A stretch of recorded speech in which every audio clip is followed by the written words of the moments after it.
Hey guys, I'm Matt, welcome back to the channel, and today I'm going to be doing a movie review on Thunderbolts, so let's begin with this video. The latest installment in the MCU, and the 37th installment in the MCU, I believe, is a interesting movie, to say the least, and has many different things to, like about it and not like about it.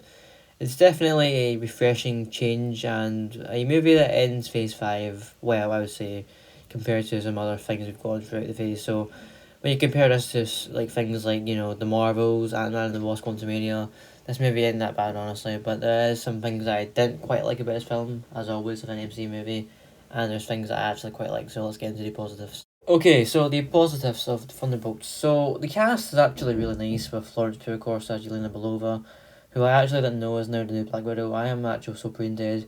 I apologise for that.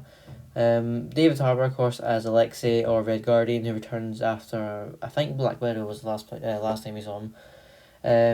Wyatt Russell, I'm sorry if I mispronounced that, as US Agent, who's also a recurring character who last appeared in The Falcon and the Winter Soldier. Not gonna lie, I kind of like him more now than I did in the actual show, but that's probably because he redeemed himself as an actor and character. Well, not actor, but character in general, and so he's more likeable now, in my opinion, after this film. Sebastian Stan as Bucky Barnes, of course, the Winter Soldier. Love him as always. I think he's also last seen in The Falcon and the Winter Soldier. Might be wrong, but I think that was true. And Geraldine Viswanathan as Mel. Actually, I'm sorry, I'm just reading this off the actual, reading this off the Google Cast page. She is a character in the film, but she doesn't really appear in it much. So let me just check. Here's a more relevant one. Hannah John Kamen as Ghost, who we last seen in Ant-Man and the Wasp. Ant-Man and the Wasp came out 7 years ago at this point almost. Yeah, that was a interesting movie. The first MC movie I watched in the cinemas. So yeah, but she's back, and then false advertising. Taskmaster shown on every poster, it seems to be, for the release of the film. She is barely in it. She only appears in it for 5 seconds before being shot in the head. Spoiler alert as well. But yeah, Olga Kurylenko does appear as Taskmaster for 5 seconds before dying. So that's great. And then the new guy, Lewis Pullman, as Sentry, of course, who is the new supervillain, the guy of the MCU. Well, his ego is Void as the villain, but Sentry is like a MCU version of Superman, a Marvel Superman, if you like.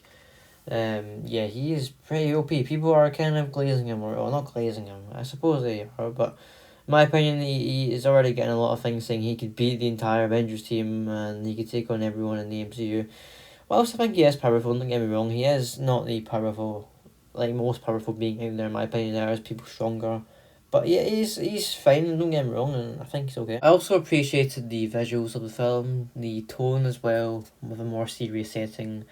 There was some aspects of comedy throughout, but I kind of liked how it tried to maintain that dark, serious, grim, gritty style.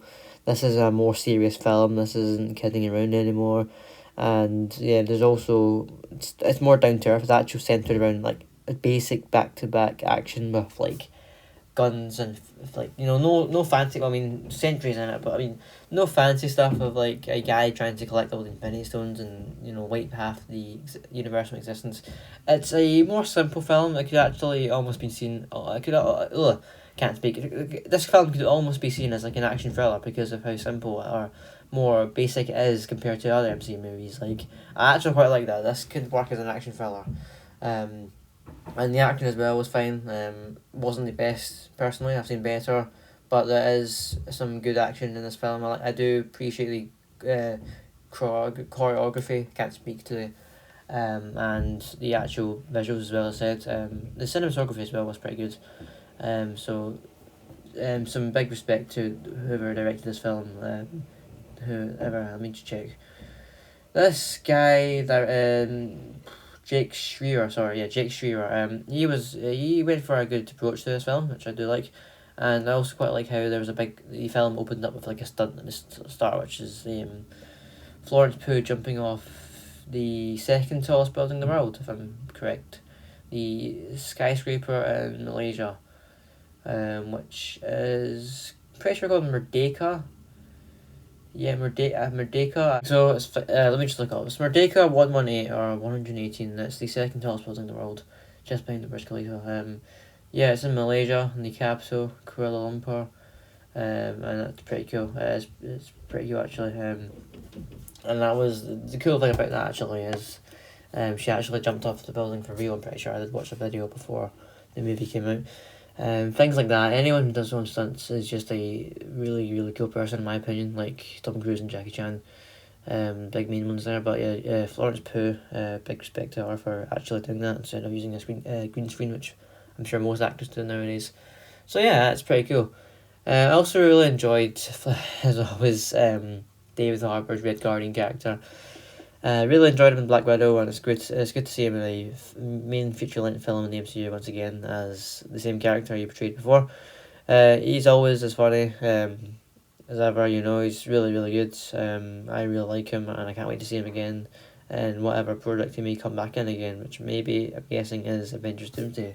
Really looking forward to seeing him back, as I said, because he's really, really funny, and honestly, I think he was the only character that made me laugh in the film. I could hear my friends giggling a bit as well in the cinemas, but yeah, he was a really funny character. Moving on to the negatives, the film first of all had some weird plot points in my opinion, in which the first being is the fact that at the start or towards the beginning, it starts off really well actually with Yelena in Malaysia, but then it cuts to her randomly just all of a sudden going to this weird facility in the middle of nowhere on top of a mountain, meeting like other characters, and just Bob randomly spawning. Bob's the actual human name for Sentry, if you didn't know. Yeah, she randomly just goes there and meets the other characters. I mean, it is explained why they're all there, but I would have liked, honestly, for the characters to have met in a different way, if that makes sense, because it didn't really seem right, to be honest, and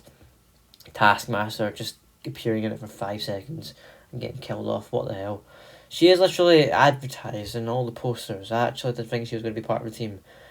I also really didn't like how Sentry was rushed a bit. Like, he was introduced to be this regular looking guy, which I really liked, and then as soon as he was shown to have powers, Valentina was like, okay, you're coming back to the Avengers Tower. I'm going to turn you against the Thunderbolts, and then you're going to destroy and do whatever I tell you to do, and then it just escalates from there with like a really rushed sequence. Honestly, it could have been handled better in my opinion if Sentry was given more time to develop as a character in a film, and possibly even just be written better, if that makes sense. Like, written as in terms of not an actual character, because the character's fine. Written as in like given more time to, as I said, to like actually become a more like understandable character as in terms of his actual story, then I felt like we could have gotten a better character in my opinion out of him, and as I said, yeah, time would have helped. Because he just showed out of nowhere, and it really felt random, honestly, just get him in that underground facility with the other characters. Before I end the review, let's just quickly talk about the credit scenes. There's two. One is for solely comedic purposes, and the other is actually to set up for a future film. So the first one is just a supermarket in which Red Guardian is in the supermarket with a customer. He's literally telling her to buy a cereal box just because he's on it, with the other teammates of the Thunderbolts. Also relating to that, actually, let me quickly talk about the asterisks in the title name. So I think this is just me. I think I realised why the asterisk is now in the title. Is it because of the new title now changed to the New Avengers? Because at the end of the film, it is changed to the New Avengers. Now the film is being rebranded as the New Avengers, I'm pretty sure, as I speak. So yeah, it's pretty cool, I suppose. It's pretty smart from Marvel to have that in there. I kind of do understand a little bit of why they put it in there now. Whereas initially at the start, of course, I was like, why is there an asterisk in the name of Thunderbolts? Anyway, back on topic, the post-credit scene is actually setting up the next film, in which the Thunderbolts see a spaceship in space entering orbit into Earth, which is it turns out the spaceship is belonging to the Fantastic Four. So, yes, it's kind of cool because the next film actually in the MCU is Fantastic Four, first step, so it kind of sets up the next film in a way, so that's pretty cool. And I'm sure, as I say, we'll see the Thunderbolts, or should I say the New Avengers, sorry, and the Fantastic Four return together in the new Avengers film, Doomsday, so that'll be pretty cool. Anyway, thank you for watching this video. If you enjoyed, please give this video a like, subscribe to find the studios you want to. We are only 3 away from hitting 600 subscribers, so I'd really appreciate it if you would hit that subscribe button.